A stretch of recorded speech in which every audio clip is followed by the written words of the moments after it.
Hi, my name is Andrea. And I've been living and working in New York City for about 8 years now. And throughout this entire time, New York City's parks have been my refuge from the stress and anxiety of city life. And that's Cooper, by the way. He's hanging out with me in Central Park, and he also likes parks. I think most of us city dwellers would agree that our parks are an integral part of the city, but some may not realize that urban green spaces actually are critical to neighborhood health. Research shows us that access to green space in cities may actually contribute to diverse health benefits, including improved air quality, greater physical activity, stress reduction, and social cohesion.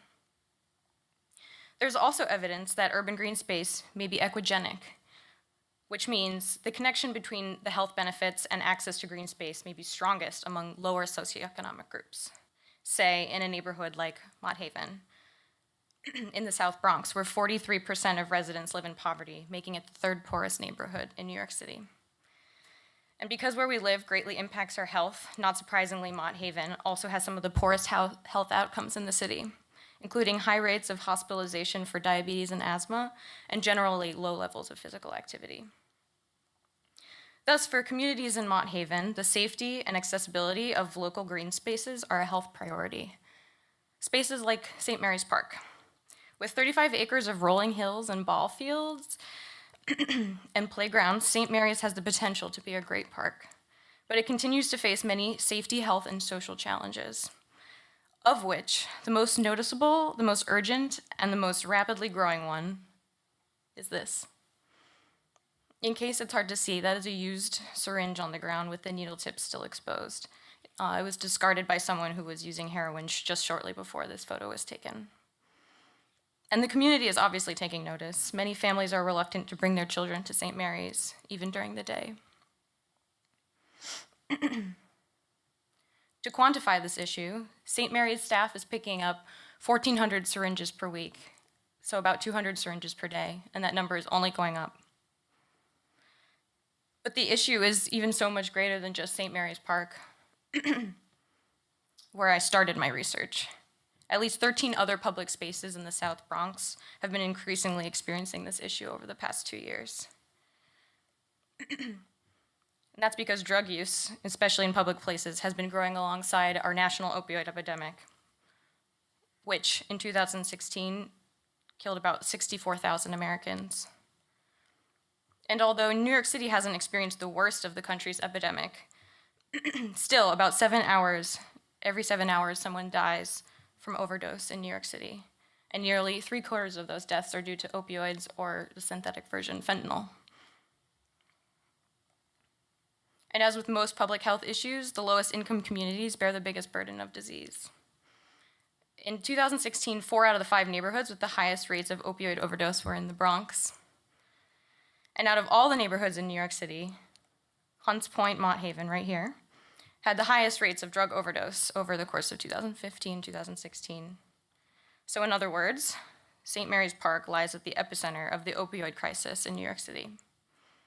Thus, it was important for me to acknowledge that syringes on the ground at St. Mary's were not really the problem here, but rather a symptom of a much larger, more complex issue, and therein lies the actual solution.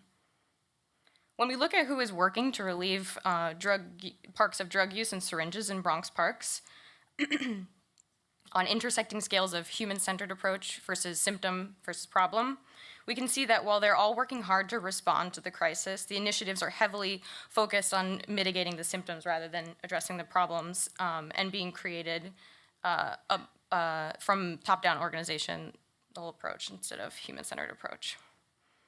And for now, I want to talk about this one, the Bronx Parks Syringe Disposal. I've been working with Vulnerable Communities Task Force. They assembled for the first time this past January and have been meeting at Lincoln Hospital monthly since then to tackle the discarded syringe problem and get help to users stationed in South Bronx parks. Their approach to this problem is three-pronged. It involves conducting an in-depth health assessment of people who use drugs, or as up here you'll read PWUDs, installing 3 different kinds of disposal units in 13 Bronx parks, and strategizing generally on outreach, disposal maintenance, and health promotion. And although such groups are associated with slow and painful bureaucracy, I wanted to work with this group because I saw an incredible opportunity to work with a group of people who are passionate, committed stakeholders, already gathered together in a room around a common problem, seeking a common goal, and are not afraid to challenge each other, and who are deeply passionate about their community. One of the first things I noticed at the monthly meetings was what groups were represented in the room, and of course, which ones weren't. Who was speaking for the people who use drugs themselves? Of course, I realized that integrating the voice of drug users is not a simple task in execution, but to me, it represented a bigger opportunity for design to work within the group and help it evolve from working over here to over here. And to that end, I introduce Estuvo, Aquí. It is the process of introducing social design into this collaborative effort of improving public park safety in order to shift the focus from the symptoms of public injection and discarded syringes to the urgent needs and health of the most vulnerable people using drugs. The name of the program was inspired by a quote from one of my design champions along this process, Pia from New York Harm Reduction Educators. She once said to me, "If there's a syringe on the ground, that means there was a person there. And so we need to ask, how can we reach that person and provide them the services they need?" And this arrow represents the general direction that we're moving in together, shifting from the question of how do we solve the discarded syringe problem to what do people who use drugs in the parks need most? And by working together to introduce a more human-centered approach to the task force, it will naturally bring our work closer to solving the problem as well. One of the first design tools we explored in this process of becoming more human-centric was stakeholder mapping, something we're all very familiar with.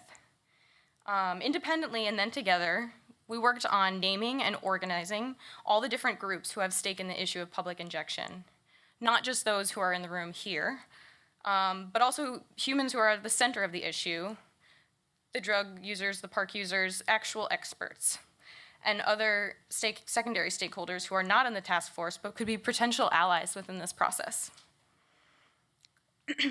By mapping stakeholders, we've started to evolve and discover that the task force has actually been operating within its own silo, even though there are other community groups, other coalitions who are working to tackle the same issues and can potentially collaborate with us.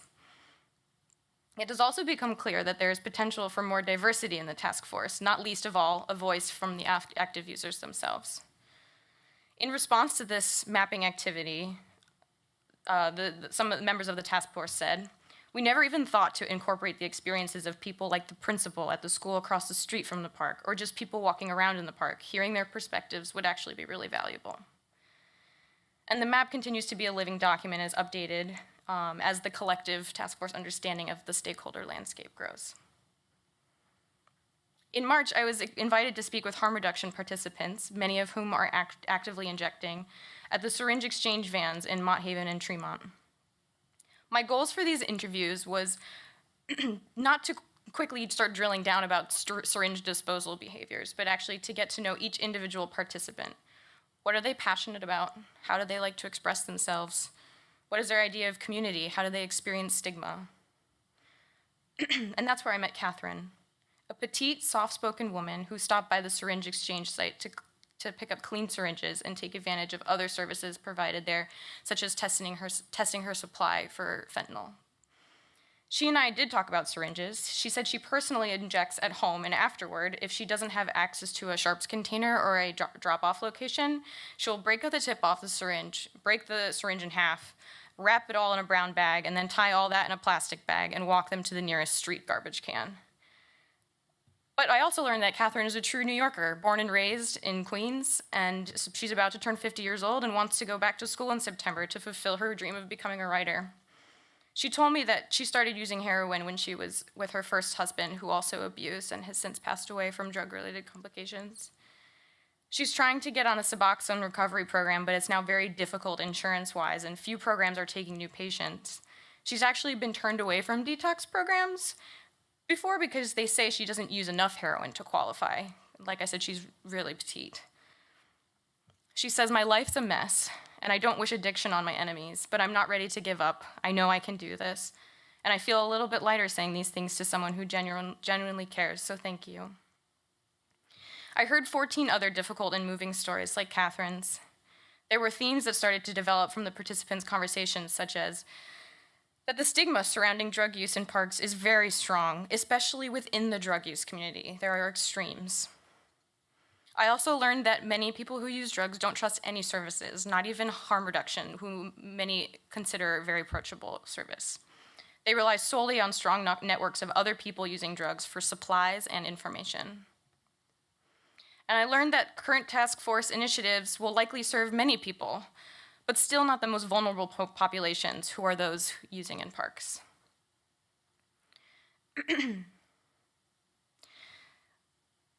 When looked at as a whole, these conversations with participants seem to lather up to one overarching insight, which was that there are subsets of people who use drugs who have different behaviors, needs, and attitudes. The most vulnerable of these groups who are using in parks aren't being reached. When we talked about this reality at one of the task force meetings, and one of the harm reduction professionals present said, you know, we always kind of had a feeling there were people out there needing help who we just weren't seeing, and now we know. And we were working on this one project, developing flyers to disseminate information about the new disposal and health services coming out. But instead of flyers, we'll now be distributing the information on stickers attached to the needle packs themselves, since the messages are more likely to permeate through the user networks that way, rather than approaching the harm reduction site. As a result of the insights from this participatory research, we're now diving into some segmentation techniques, one of which is creating semantic profiles for the different participants. Based on the interviews, these 9 different recurring attributes of user identities were selected for comparison. For example, trust in outreach services again, and presence of basic needs like a home.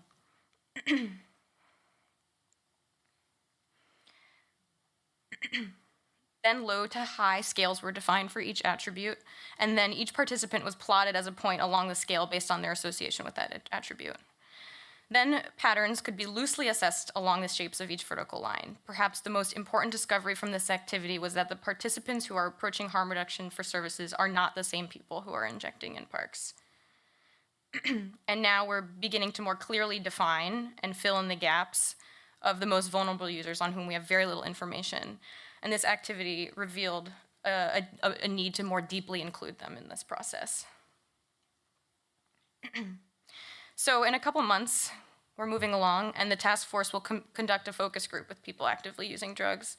While the goal and the format of the focus group is still up for discussion, the group has acknowledged that using this framework will be integral for recruiting participants. It has helped us realize that our biases and assumptions must not determine who we're bringing into the room, and we must make sure that the most vulnerable users are represented. And our work is far from done. Now that the disposal units are starting to be installed in parks as of literally a couple days ago, there's an opportunity as a group to realign our goals and to continue to maximize the impact that collaborative design can have on the community. And the work we're doing here, this is just for 13 parks in one city. Imagine if we could share our design approach with other boroughs in New York City, and better yet, other cities in this country who we know are grappling with the overwhelming issues of one of the biggest drug epidemics in American history. Perhaps then, more people struggling through addiction could stay alive and healthy long enough to choose to enter a recovery process.